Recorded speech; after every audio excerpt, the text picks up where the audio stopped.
Okay. Good evening, everyone.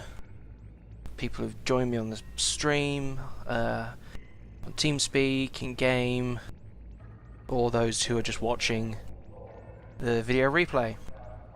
Today's workshop is about DPS, or damage per second, how to achieve it, what to look out for, and just knowing that it feels really good when you've got a good setup going. TeamSpeak user joined the server. So, let's get straight into it then. TeamSpeak user joined the server. So, yes. TeamSpeak user Dragolan joined the server. Okay. So, DPS. Dragolan joined your channel SPACEDOCK workshop on the server. So, for the 8th time that sentence. Damage per second. How do you achieve it? What do you need to look out for? And how can we improve it? Just with some common sense things, first of all, that they don't necessarily teach you in the game's tutorial. So, first off, a quick look at some of the things you need to consider when choosing what weapons to use. In the game there's a whole host of weapons, from beam arrays to torpedoes, omnidirectional beams, cannons, dual heavy cannons, wing cannons, and turrets. Each of those have different firing arcs. What does that mean? Well, basically, where can you shoot? It's determined by the weapon's firing arc. So, for example, a beam weapon, you got a 250-degree arc, which is just about or just over 3/4 of a circle, which means anyone who is not basically directly behind you is going to be shot by a forward-facing beam weapon. And similarly, if you've got a beam weapon on the reverse, anyone who's anywhere around you apart from directly in front is going to get hit. Omnidirectional and turrets have 360 degrees, so they'll hit anyone anywhere as long as they're within the 10-kilometer range of the weapons in Star Trek Online, apart from the 1 or 2 weapons that have 12 kilometers, but that's a lobby exclusive weapon which might be useful if your build needs it, but otherwise no. You're not going to be using a 12-kilometer range weapon, unfortunately. And torpedoes and dual cannons and have a 90-degree firing arc. So that's the first forward quarter of your view. And the smallest arc is for dual heavy cannons at 45 degrees. To be very careful when using those, to be actually pointing towards the person you're trying to shoot, or, well, you're not going to be doing any damage per second. Moving on, there's a damage drop-off. So basically, the further away from someone you are, the less damage you're going to do to them. Simple enough, really. One way of overcoming that is by investing skills in the captain level science ability of long range targeting sensors. As you can see by the tooltip there, the drop off penalty starts at 2 kilometers away from your opponent, and at base scales up to a 50% reduction at 10 kilometers. For every point you invest in it, the minimum distance penalty is reduced. You can see at the bottom there, starting at -40% to -20%. So to put that in perspective, I've invested 3 points, so I've got the advanced long-range targeting sensors, which means that the weapon reduction will be, or the penalty that I would receive at 10 kilometers will be equal to someone with no points in this at approximately 5.5 kilometers, which, unless you're in a ship that is as large as, say, the Enterprise J, is going to be a noticeable distance. at least one ship length, probably more. So, now that we know that we're supposed to fly very close to the enemy, and we've got these long-range targeting sensors, so we don't have to fly as close, but, you know, still pretty close. Let's have a look at something else. The ship power levels. So, each ship is, when you're in space, you will see roughly here, unless you alter the UI, you'll see 4 power bars: your weapons power, your shield power, your engine power, and your auxiliary power. The more power you put into your weapons, the more damage they're going to do. It's simple as that, really. And the more power that stays in your weapon system, the more damage you'll continue being able to do. What that means is, as you shoot weapons, obviously it's going to use up that weapon energy, which is going to make the next shot just a little bit less effective. So let's have a look at the example here. This Herald anti-proton beam array uses 10 weapon power when firing. That's on each firing cycle, so fortunately, so it's not 10, 10, 10, 10 every time it shoots. It's 10, it shoots a few times, then cycles back around. How to deal with that? One way is, you again, going with skills. You can use things like offensive subsystem tuning and weapons subsystem performance, and then warp core potential to increase the amount of subsystem power in weapons. And one way you can also manually increase it with the bars there. Also, the bridge officer ability, emergency power to weapons, does exactly what it says on the tin. It gives you some bonus damage and some increase of your weapon power setting for 30 seconds, which would offset that weapon firing. Okay, so now that we know, you turn your weapons power up, you fly close to them, you shoot in your weapon arc. Let's move on to some common mistakes that you'll see. So, you will be familiar, if you've run a couple of missions, that weapons and various other items will drop. It's very nice. You get a nice shiny Mark 11 green disruptor beam, and you might think, I'm going to put that on my ship. Of course you can do that. However, as you can see here, for example, I'm running an anti-proton build. If I start putting a disruptor on there, or a plasma beam, or a tetrion beam, or etc, etc, it's not going to go so well for me. Firstly because, as you can see here, these beams are Mark 14 Epic, and for the most part their stats have been re-rolled to get even more performance out of them. More on that a little bit later. So if I start putting on random, well, basically random crap that I find lying on the floor or in space debris from ships blown up, it's not going to go well. It's going to drain more power because it's a different type of weapon, and it's not going to be boosted by various items or abilities potentially.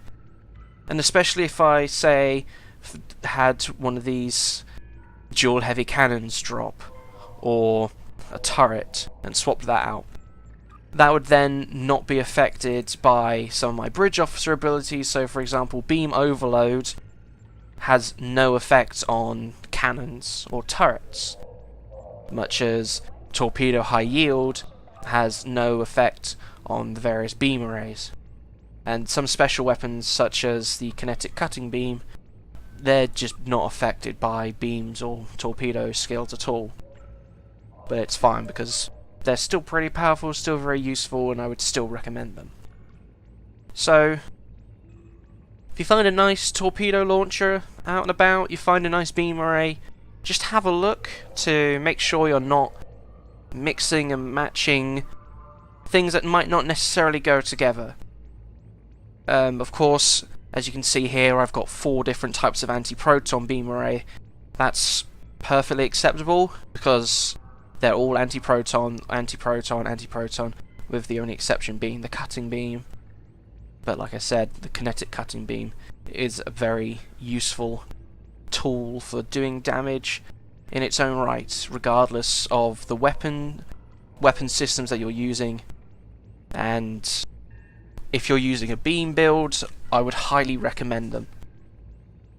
Or like I'm using a mainly beam build with this one torpedo launcher here.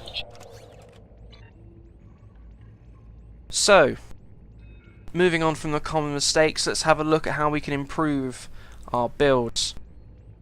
So as you can see here, I've got everything at Epic Mark 14. It can be a very expensive process to go through, I know. However, it is very, very worthwhile.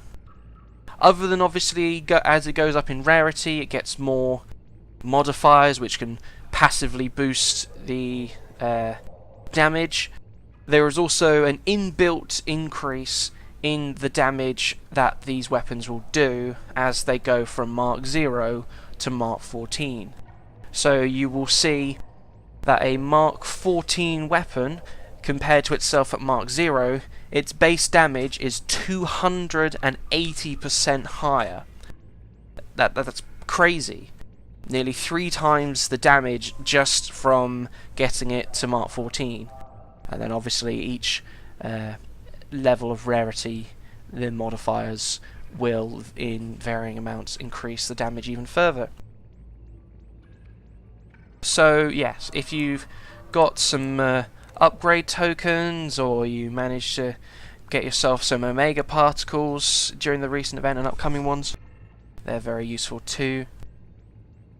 And as you can see here in the examples I've got cannon weapon tech upgrades, so this will be very useful for upgrading cannons.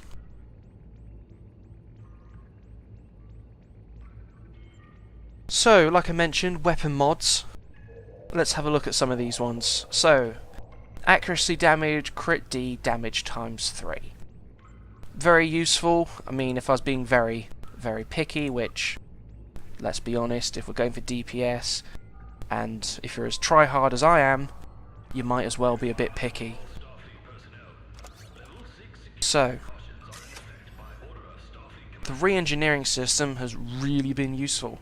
Unfortunately, I don't have any scrap to show it off again, but if you look at the previous video we did a workshop on re-engineering system, you'll see it's very useful for changing some of these ones. So for example, this critical damage modifier that I have here, or crit D, I would want to change that for a damage.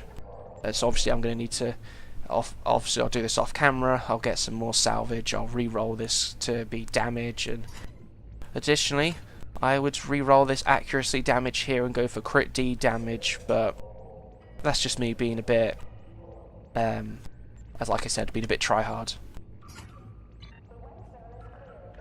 Not everything can be re-rolled at the moment.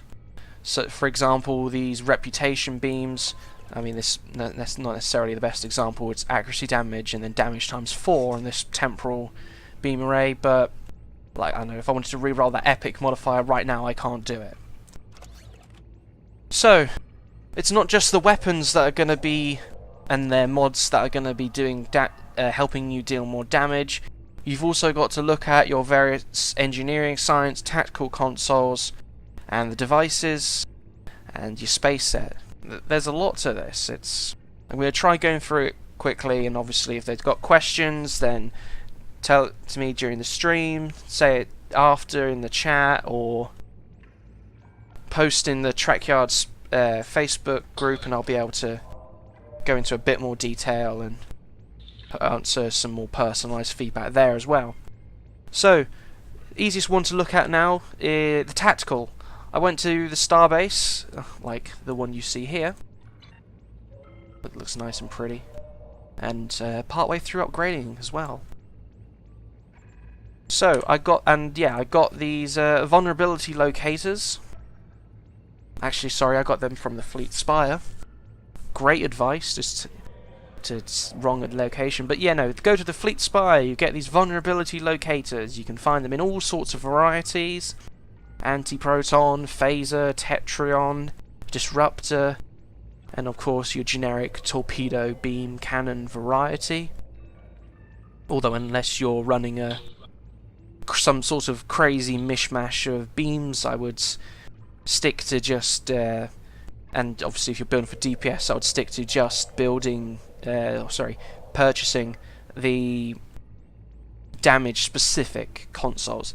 And like with the beams, you can upgrade them.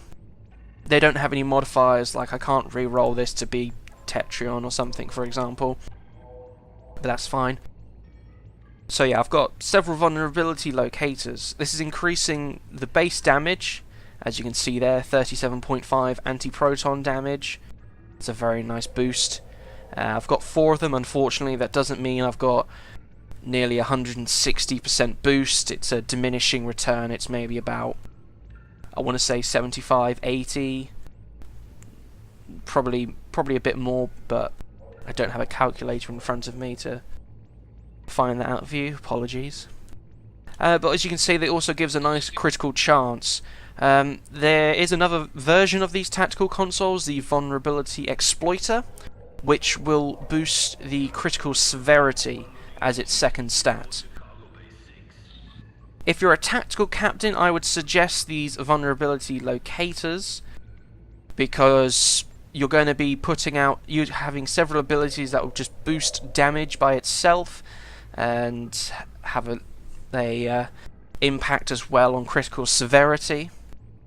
If you're a science captain or an engineering captain, you'll probably want to get a exploiter as well, or more exploiters, because you'll have less abilities that will innately boost your critical severity or your base damage compared to tactical. And I don't have it on this ship, but I do have a ship that has 5 tactical consoles, and even a Miracle Worker one, but it's got its universal slot, so more tactical slots.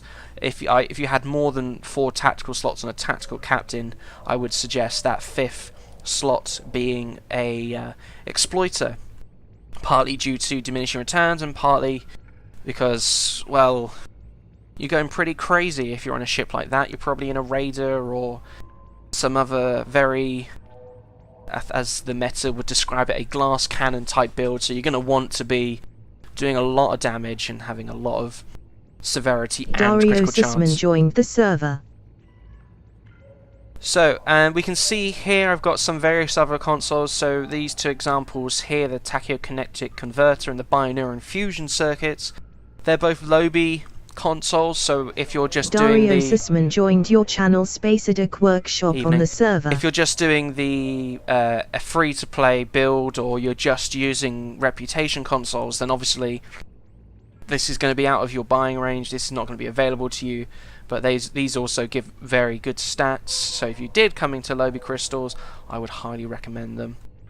But if you're just doing reputation, build ships, items, or you're using ones that are cheap on the exchange, then some of these ones that you can see here, such as the assimilated module, the sustained radiant field, the chronoton drive actuator, and the polymorphic probe array, are all incredibly useful for anti-proton builds. Obviously, if you've got a different energy type, I wouldn't use these ones, because these won't help you really, apart from the simulated module, which is just, as you can see from the stats there, it gives you boosts to critical chance, severity, your weapon power setting, and the control expertise and damage control as well.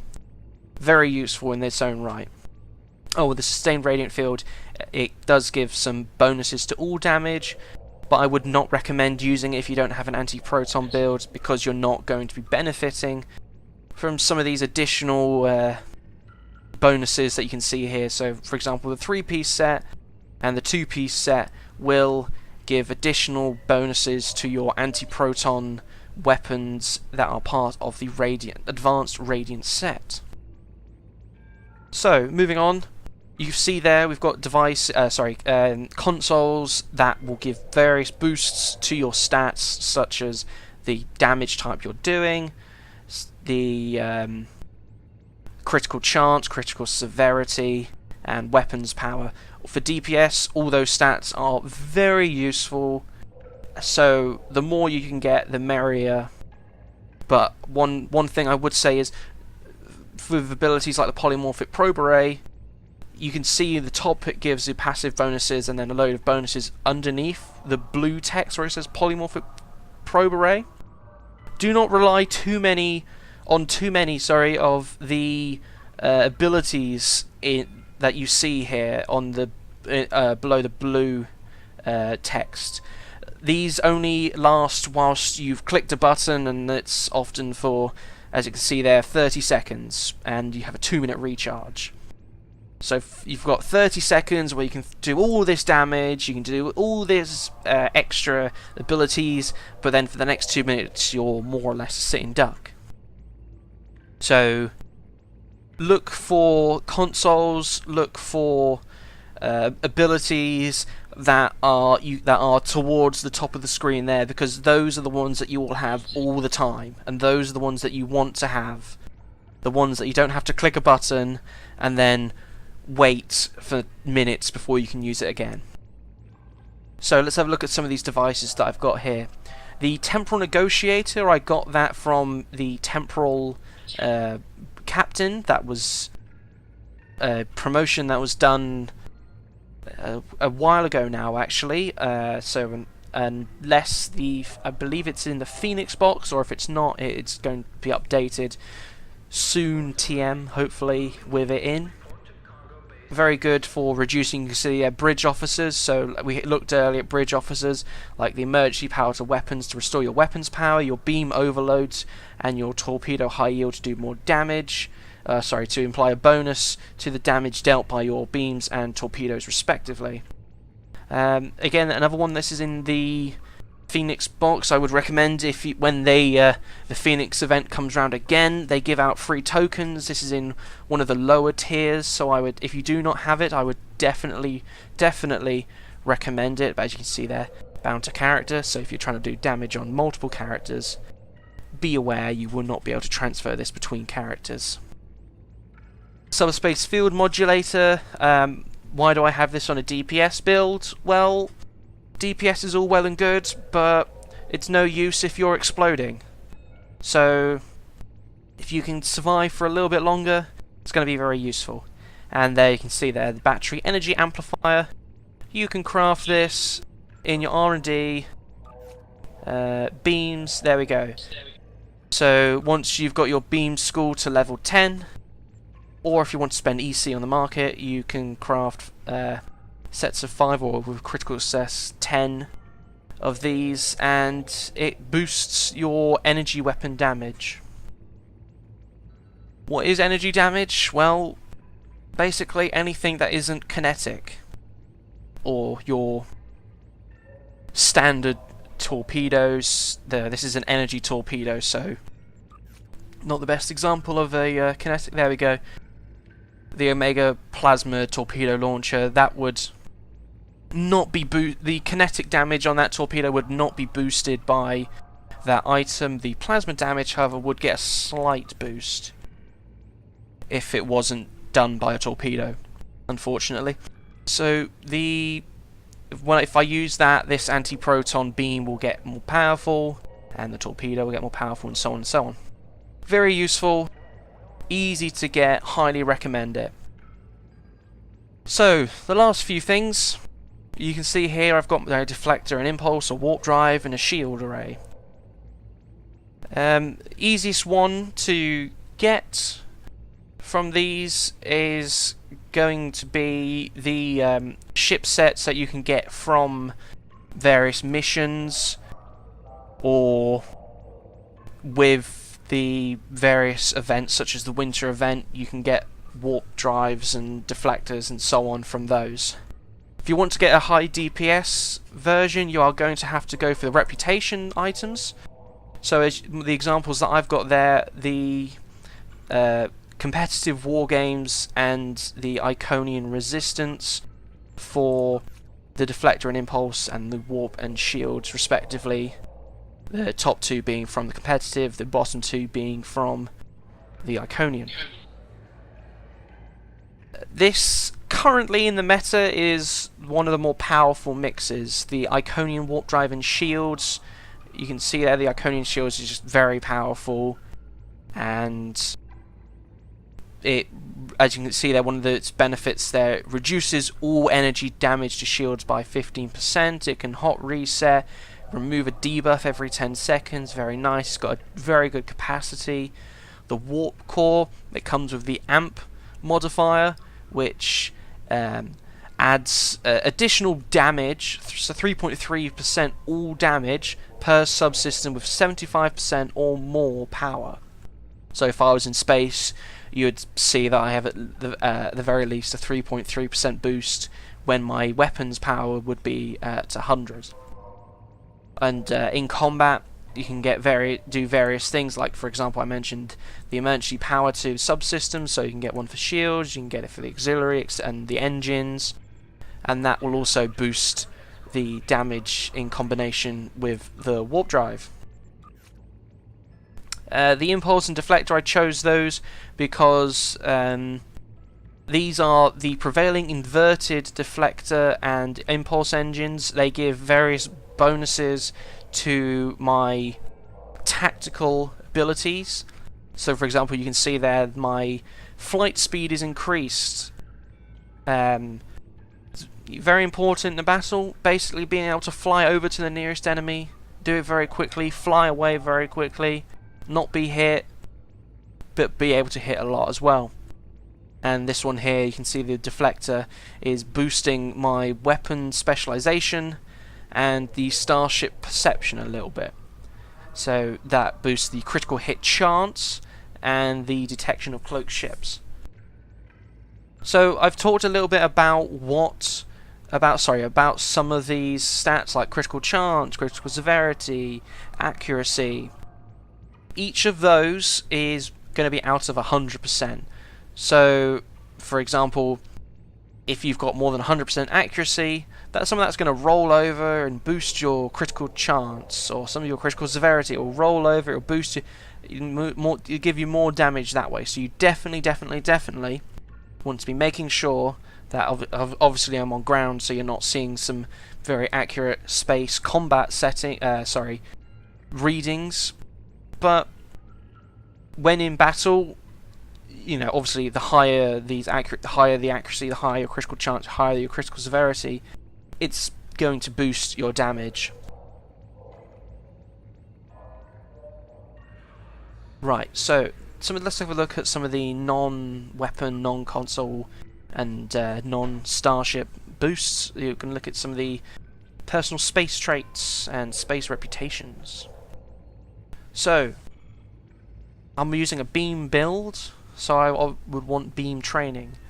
You can get superior beam training from K13. Also, you can get superior cannon training and various other abilities in superior.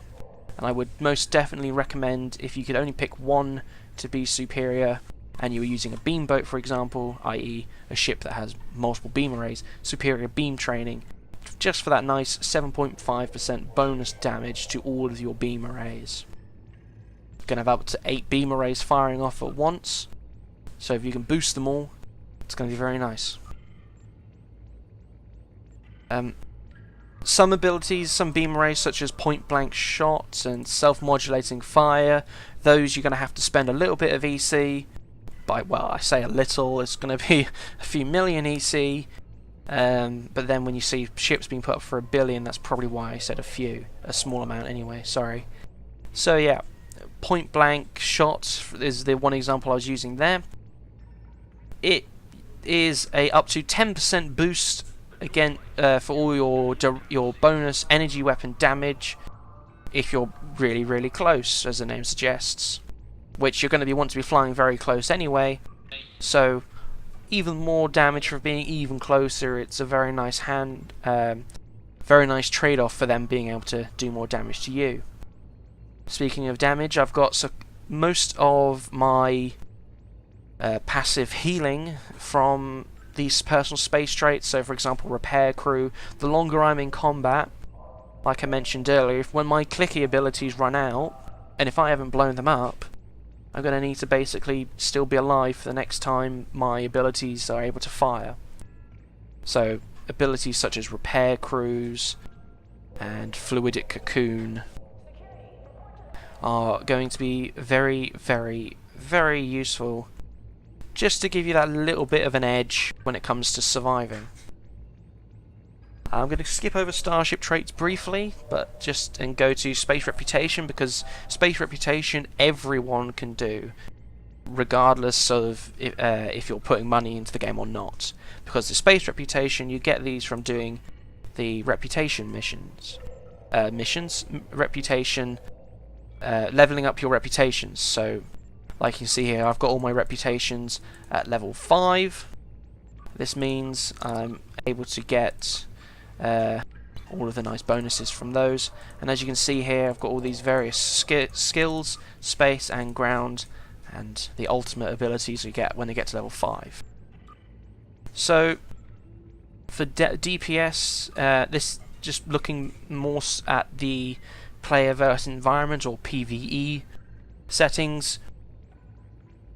The ones that you're going to want are things such as advanced targeting systems for their boost to critical severity, tactical advantage, so as your target's health decreases, your armor penetration increases.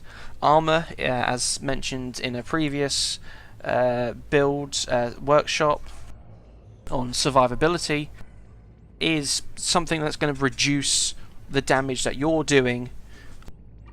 Reducing the damage that is done to you by an opponent. So if you can shoot straight through their armor, obviously that's more damage on your end. Auxiliary power configuration. In space combat you gain a damage and accuracy boost dependent on your auxiliary power levels. Enhanced armor penetration, again, more armor penetration. And precision for that boost to critical hit chance. All of those skills I've mentioned before, it's your armor penetration, it's your critical chance, it's your critical severity.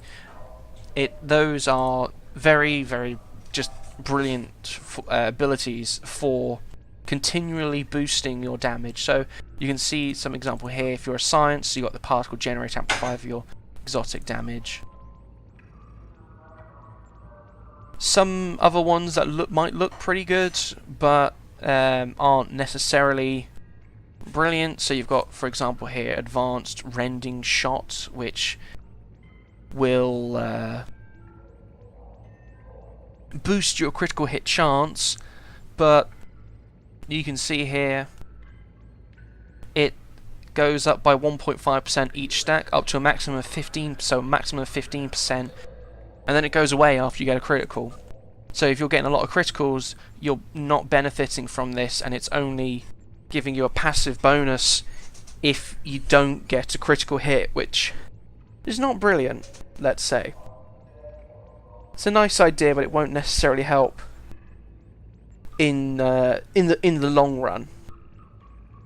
And here's an Unshaken Resolve. This is a very good ability, but going to be more useful in player versus player or PvP combat, because most of the enemies you will face in your day-to-day missions will not be able to give themselves immunity. Some examples are going to be the bosses or the various elite enemies that will go invulnerable, but for the most part, unless you're doing PvP, this isn't going to be one of the ones you're necessarily going to be putting in your space reputation. Although it does give you a very, very nice, a huge 75% arm penetration for 5 seconds. Additionally, like I said, level 5 you get these ultimate abilities, or the active reputation. Currently there is 1, 2, 3, 4, 5, 6, 10 abilities. I'm glad I counted that, because I'm really good at maths apparently. Yeah, so there's 10 abilities that you can use. Not all of them can be used in space. So for example, you can see here, this one is ground, this one's space, and so on and so on and so on. So I've ranked these active reputations, space active reputations, in how I would put them. So with the most powerful one, I think would be the anti-time entanglement, just because of the amount of damage it does and the various other effects it has on targets, such as the hold. It has a 25% chance to hold targets, and as you can see there, if you're again doing PvP, that hold is reduced. So why is hold very important? Well, hold means the person's not moving. It's a lot easier to hit something that isn't moving. Yeah. Moving on, you've got refracting Tetrion Cascade, sorry. Very good for clearing some small shuttles, especially if you're in a Tetrion build, where this will be boosted by it. The Tetrion skill boosters. And then moving down further, you've got a couple of you've got a slight healing one here, a shield generator to regenerate your shields, a singularity manipulation, give you a 5-second cloak, and it boosts some of your science stats. Very good if you're using, say, gravity wells and various other sciencey abilities for that 8 seconds that you're cloaked or decloaked. And the last one, this is more just because I unlocked the 5th slot. I dropped the sensor interference because that's just really not very useful. Just it was better a long time ago, but now it's just been not nerfed, but everything else has got better around it. So force challenge pulls the target towards you, pulls them very close, which is the most important part there. They're very close, so you're going to be getting that full damage to them, and if you're using skills such as point blank shot, doing even more damage to them because, oh, they're very close. Okay, so one last thing you want to be looking at is your specialization. Well, one last thing I'm going to look at before doing the more arduous look at the skill tree. The specializations, they're various other abilities and boosts that the ship, that you'll give your ship by spending points in them. So the examples here I've got is Intelligence and Strategist. Currently the most favoured for a space DPS build. Strategist, because you can see here, gives a boost to your shields, but will also, as you can see there, Maneuver Warfare 2, whilst not threatening, so when not trying to draw aggression from your enemies, it gives them, and you use the clicky ability of Strategist, you will get a bonus to all of your damage for 10 seconds, up to a maximum of 15%, which, you know, I'm never going to say no to doing more damage, even though it is only used with the diversionary tactics clicky ability. And as you can see there, attrition warfare will give you some effects there, including reducing the recharge time on heal abilities and giving you some hull regeneration, or hull regeneration and shield regeneration if you're not threatening, and if you are threatening, you'll be able to use some of your abilities slightly quicker. And the intelligence I'm using as primary meaning I can use all 4 tiers of the boosts. So first off, in space, 15 damage defense resistant rating. Wow, I read that really well. Yeah, 15 defense rating. It's just going to be very, very useful, just for keeping you alive passively above anything you may have learned in the survival workshop, or just from not having, remembering to put your shields on your ship rather than, you know, flying out there naked, so to speak. And you look here in the last level of abilities, up here, Intelligence Fleet. It's another clicky ability, but it is an incredibly powerful one to the team. So this can be this can be all of your maybe all of your shuttles, it can be any of the friends that you're flying with or the NPCs that are on your team. They will all get an increase to, most importantly, shield and armor penetration for 30 seconds. That is a very long time, and it's going to be very, very useful against large groups of enemies, or if you've got someone who you're against a single target that is incredibly, incredibly resilient. Why some of these other abilities aren't chosen? Well, for example, Commando, that's more going to be for keeping yourself and your team alive. You can see there the passive is to give you an increase in your hull capacity, which is nice, but it's not going to damage you. Miracle Worker, again, this is more geared towards engineering, so this is boosting your resistances. The passive there is boosting your hull regeneration. Pilots, if you're in a pilot ship, you might want to consider this, because this has some very nice abilities for your pilot, including shield scraping, which very useful for getting rid of those shields, as the name obviously suggests, and as you can see there, boosts your damage to shields by 20%. But if you're in a big ship, or just not in a pilot ship, you're not going to really want pilots. Temporal Operative, finally, this is going to be more, if you're a science captain, you may want to not have intelligence and put temporal, or if you want to keep intelligence, you can drop strategist, put temporal operative, and get boosts to your exotic particle generation. So things like your gravity wells, your various science abilities, they're all going to be boosted by temporal operative. And finally here, Commando, that is a ground only secondary ability, so that is 100% out for space DPS.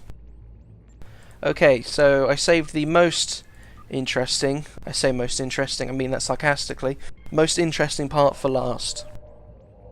The skill tree, the basic skill tree. Woo!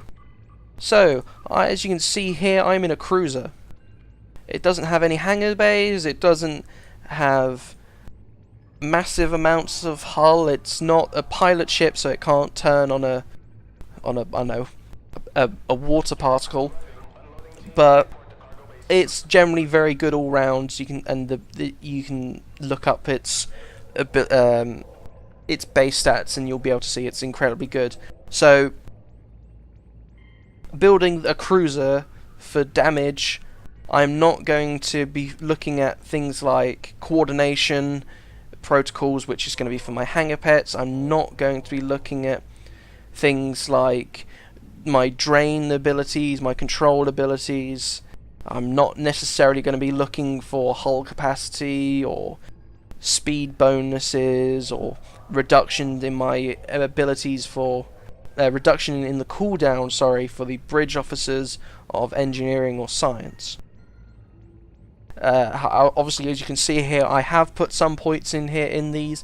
This is more just so I have a more general, all-round abilities in terms of shield healing and passive regeneration of hull. This is my personal choice. Obviously, if you want a more DPS centric, you can drop some of these science abilities such as drain expertise and control expertise, or the shield regenerations, and put it into things like weapon subsystem performance and improved warp core potential.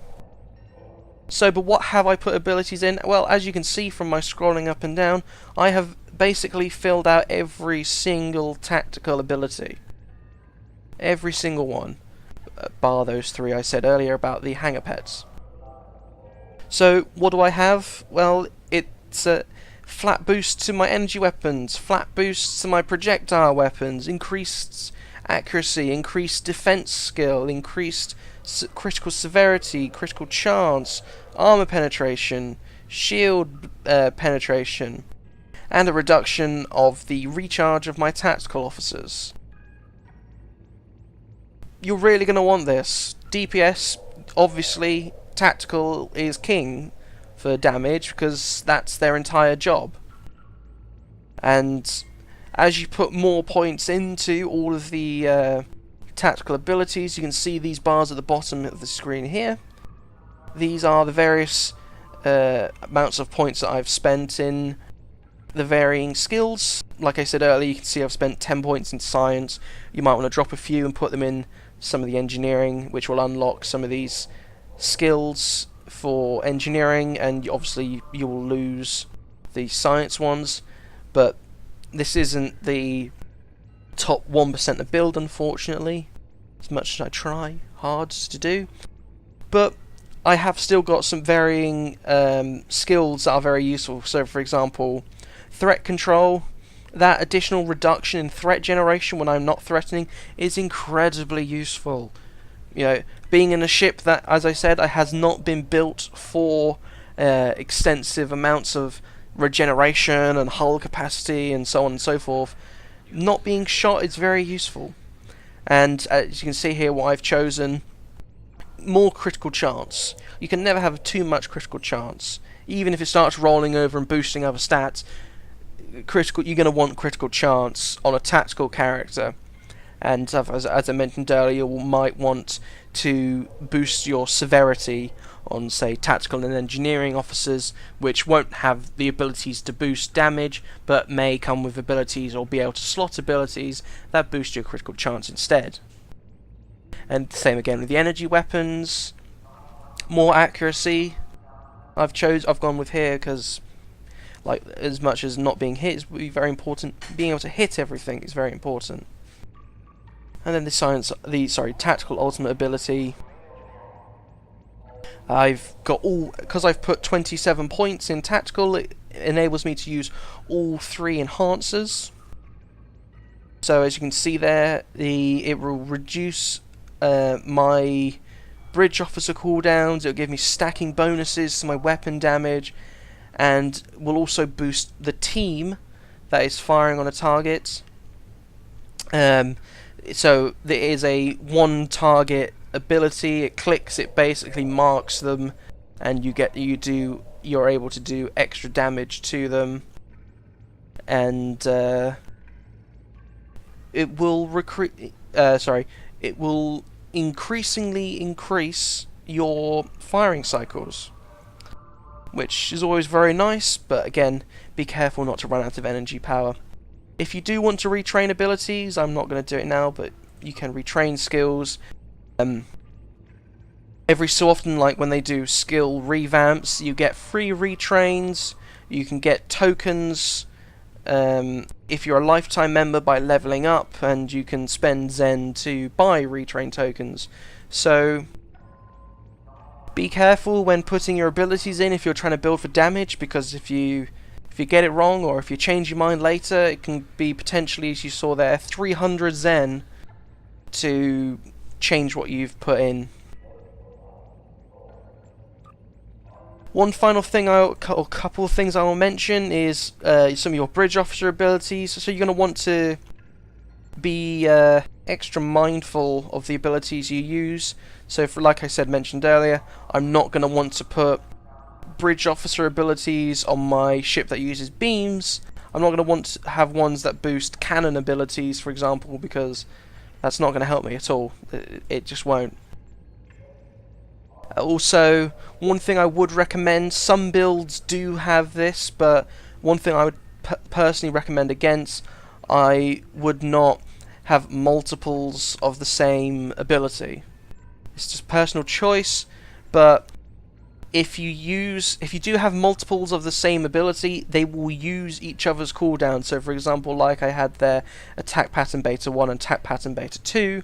If I use attack pattern beta 1, attack pattern beta 2 is going to be put on a cooldown as well. So you won't be able to use that because you've already used one. And yeah, as you can see here, the tier 6 constitution has a temporal seating and a command seating.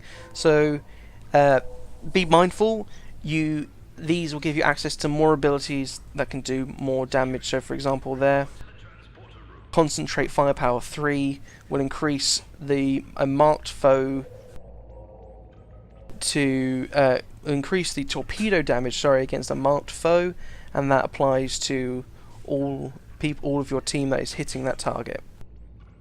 And recursive shearing is the temporal ability on the temporal seat that takes all the damage that's done to you and will deal it to the opponent, ignoring their shields and resistance. Oh, it deals 30%, of the ability, the stored damage done to you, and deals it out to the opponent.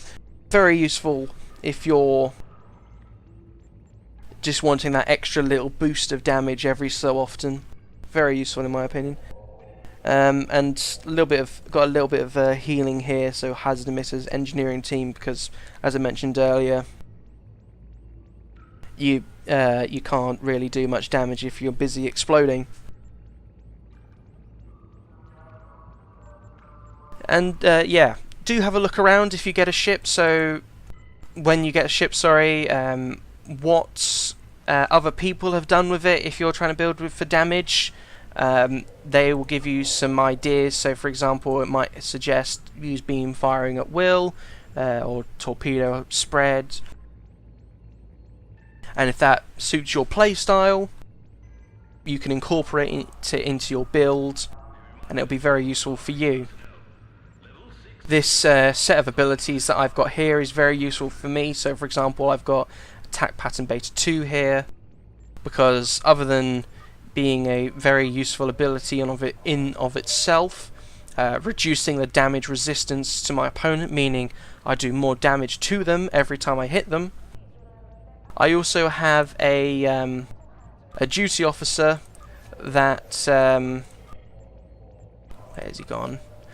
There he is. Agent Neural. Correct me if I'm wrong.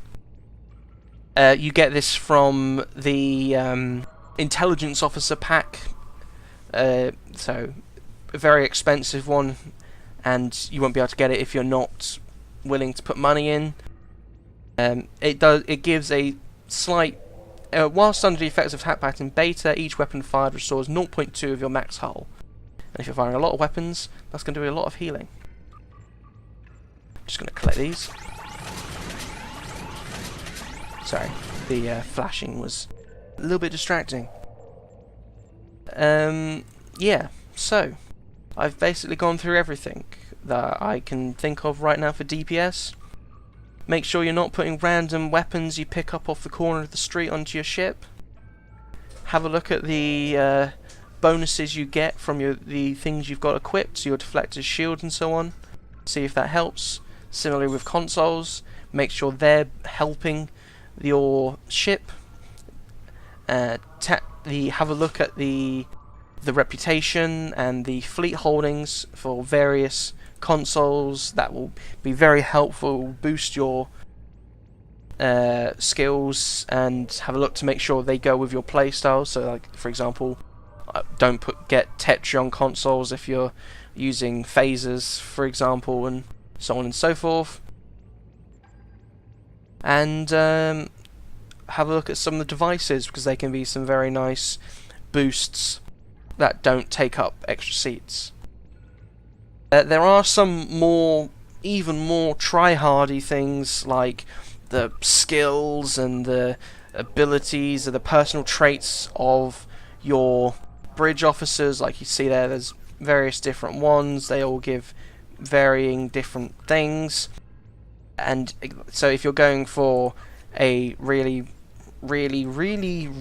try hard, you can go looking for bridge officer. So for example, Pevro has the pirate's trait, which increases all my damage whilst they are, if they were slotted on a ship station, which I would probably do at some point when I remember to give him the skills that I like, because that extra bonus to damage will be very useful.